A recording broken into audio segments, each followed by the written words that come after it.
کچھ اعمال ایسے ہیں جن کا مساوی عمل نہیں، جس طرح قرآن کریم کے برابر یا اس کا نائب یا اس کا قائم مقام کوئی چیز نہیں،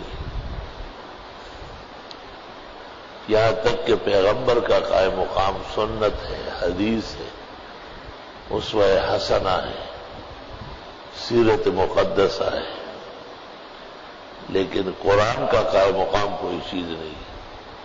شریعت میں ایسی کوئی چیز نہیں ہے کہ آپ وہ پڑھے یا وہ عمل کرے اور آپ کو قرآن کی ضرورت نہ ہو۔ ہرگز ایسی ایک بات بھی موجود نہیں، کہیں بھی نہیں۔ قرآن قرآن رہے گا۔ اللہ تعالیٰ نے اس لیے اس کی حفاظت کا ذمہ لیا ہے کہ یہ بہرحال محفوظ رہے گا۔ امت کو یہ سمجھنا چاہیے کہ جس چیز کا بدل اللہ نے بھیجا ہی نہیں، شریعت میں مقرر ہی نہیں، عالم ہو، طالب ہو، عوام ہو، خواص ہو، نبی ہو، صحابی ہو، مجتہد ہو، محدث ہو، فقیہ ہو، کائنات کا کوئی بھی فرد ہو، قرآن سے چھٹکارا نہیں۔ فخر و شکر سب سے بڑا قرآن پر ہے۔ عجیب بات، ہدایت کے دو گنجینے ہیں، نبوت کی ذات ستود صفات، اس کی عمر مقرر کر دی گئی اور فرمایا کہ عمر پوری کر کے آپ جائیں گے،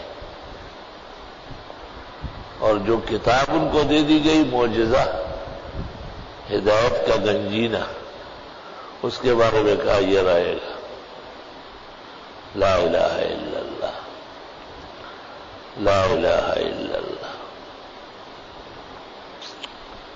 اس کے رہنے کے لیے انتظام کتنا زبردست کیا کہ ایک دن میں 5 نمازیں فرض مقرر فرمائی اور ہر نماز میں قرآن پڑھنا لازم قرار دے دی۔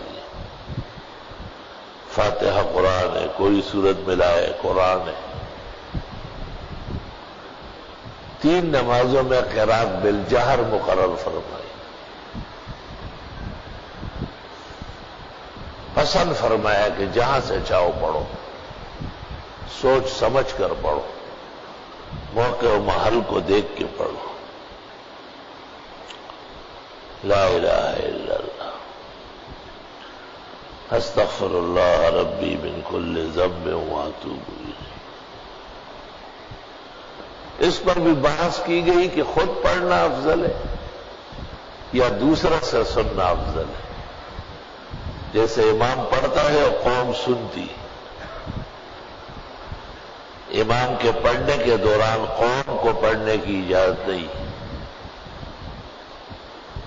اذا كنت مع الامام فلا تقرأ شيئا معه من القرآن، مسلم شریف جلد اول صفحہ 108 پر یہ روایت موجود ہے کہ امام کے ساتھ قرآن کا کوئی حصہ کوئی نہیں پڑھے، یا خاموش رہے گا یا سننے کی کوشش کرے گا۔ سننے میں آئے تو سنے، نہ سننے میں آئے تو خاموش رہے۔ پڑھنے کی اجازت نہیں دی۔ اور ترمذی میں ہے، نسائی میں، کہ آپ نے کہا امام کے ساتھ پڑھنا تو لڑنا ہے۔ مالی و ناز اور قرآن، کیا ضرورت ہے کہ میں پڑھوں تم بھی پڑھو، لڑنے لگو۔ کتنا برا مانا ہے اس کو۔ اور امام کے پڑھنے پر کتنا زبردست اعتماد کیا گیا، گویا قرآن کا تمام ذمہ داری امام کے ذمہ لگایا اور امام پیغمبر مقرر ہوا، اور اسے تاکید کی اذا كنت فیہم فاقمت لهم الصلاۃ، آپ خود نمازیں پڑھایا کریں۔ بیماری کے عالم میں بھی آپ تشریف لاتے تھے، اور حضرت عباس اور علی کے سہارے سے چل کر،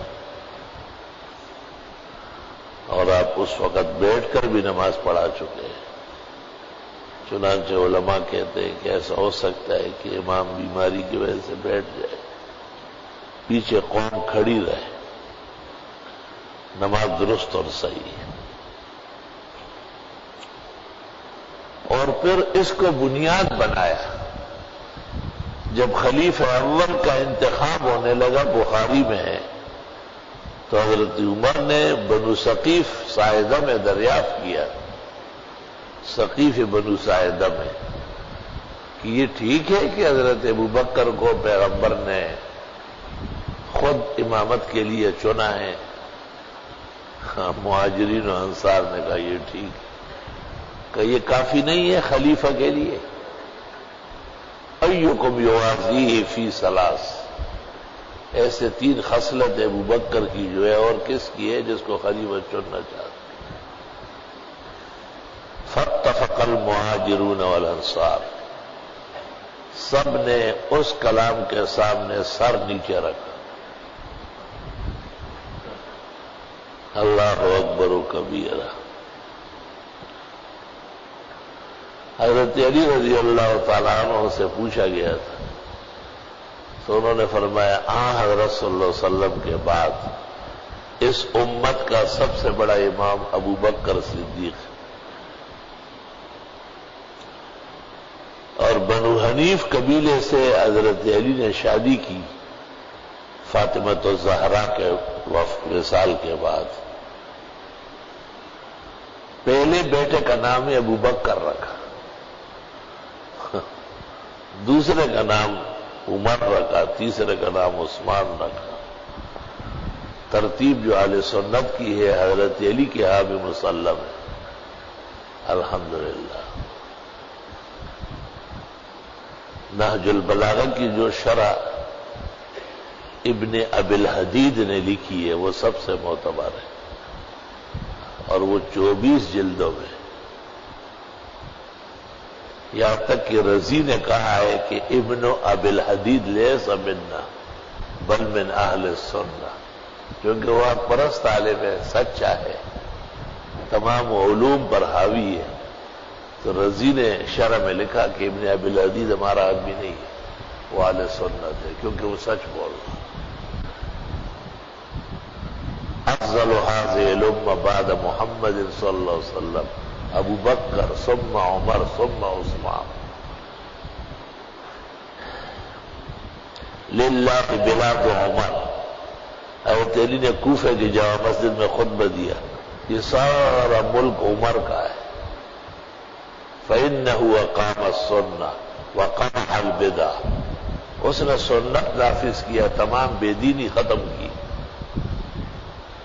ابن ابی الحدید نے کہا فکان یدعو له ویثنی علیہ بالخیر، حضرت علی خطبوں کے دوران عمر کی تعریفیں کرتے تھے اور ان کو دعائیں دیتے تھے۔ رضی نے یہاں بھی لکھ دیا فلا حول ولا قوت الا باللہ۔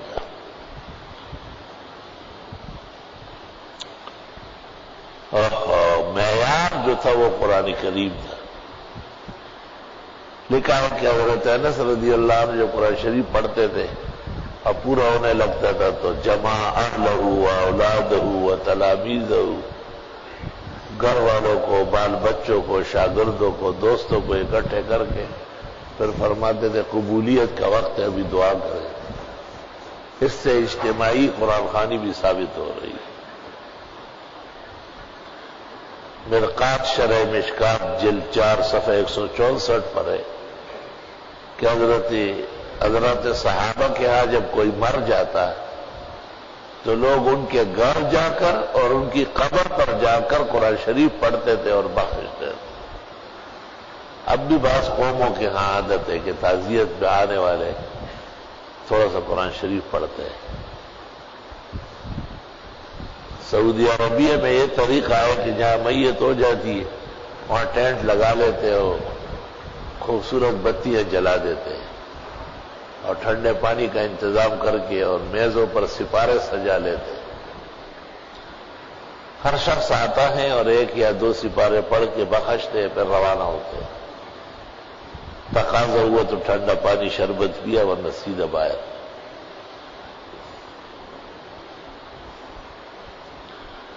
امام بخاری کے حالات میں بھی حافظ ابن حجر نے لکھا ہے کہ جس دن قرآن شریف ختم کرتے تھے بہت خوش ہوتے تھے، اور ان کے شاگردوں کو پتہ چل جاتا تھا کہ آج ان کا ختم قرآن ہے،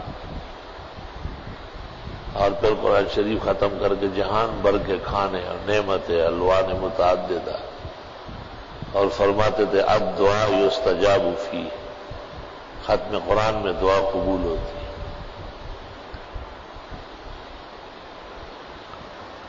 ایک روایت میں ہے کہ قرب قیامت میں سب سے پہلے انکار قرآن کا کعبے کے ممبر پر ہوگا۔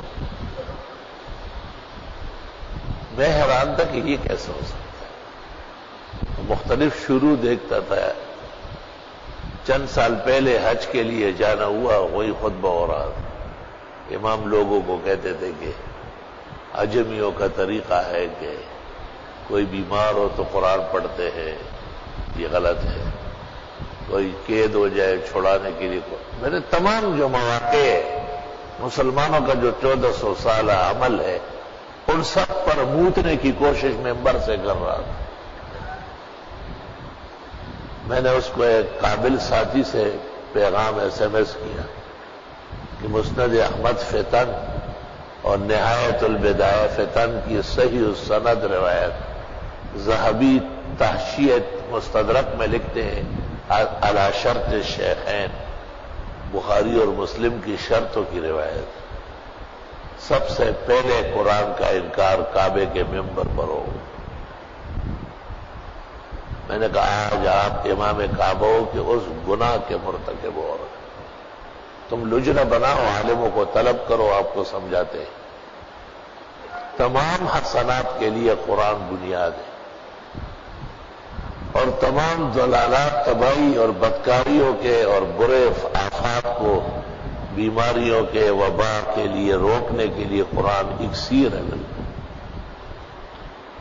امت میں سب سے بڑی کمی جو آئی وہ دو ہے، ایک قرآن پڑھنے کی صلاحیت نہیں ہے، پڑھنا جانتے نہیں، ایسے ہی بیٹھے رہتے ہیں۔ یہ جو تیجے ویجے کرتے ہیں نا، تیسرے دن اور 10ویں دن، آپ ان کو دیکھے تو صحیح، ان اور ٹماٹر اور آلو جمع ہوتے ہیں، پینٹ پتلون غلط، پلید، گندے، ایسے ہی بیٹھے رہتے سپارے لے کے۔ ایک سے میں نے پوچھا پڑھو، کہتے مجھے نہانا تھا اور نہیں نہا۔ میں نے کہا تم مسجد میں کیوں آئے؟ کہنے لگے کیوں پابندی ہے کیا؟ دیکھا یہ قرآن پڑھنے آیا، تیجے میں آیا۔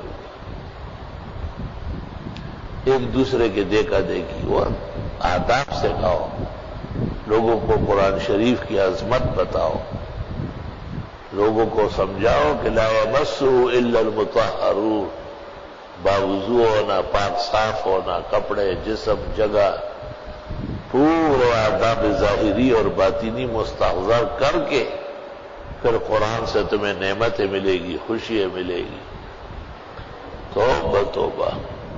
ہمارے یہاں بھی کچھ آثار ہوئے ہیں بعض مدرسوں میں، حضرت بن نوری کے یہاں مجھے یاد ہے جب بھی کوئی عالم دین مرتا حضرت مولانا کے قلم سے اعلان لگتا کہ مسجد میں جمع ہو جائے، قرآن شریف پڑھے۔ اسی طرح دارالعلوم کراچی میں، بنوری ٹاؤن میں تو ہے، بعض مدرسوں میں قرآن خوانی نہیں کرتے ہم، ویسے کہتے ہیں سارے ثواب کی کوئی قرآن خوانی کا لفظ لکھو۔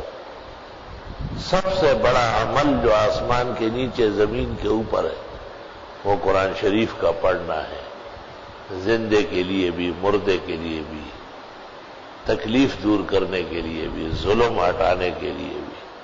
اب یہ آپ کا ایمان ہے، آپ کی طہارت ہے، آپ کی صداقت ہے، آپ کا خلوص ہے کہ آپ کتنے اشتیاق سے اور رغبت سے پڑھ رہا ہے، اسی کے مطابق نتائج متفرق ہیں۔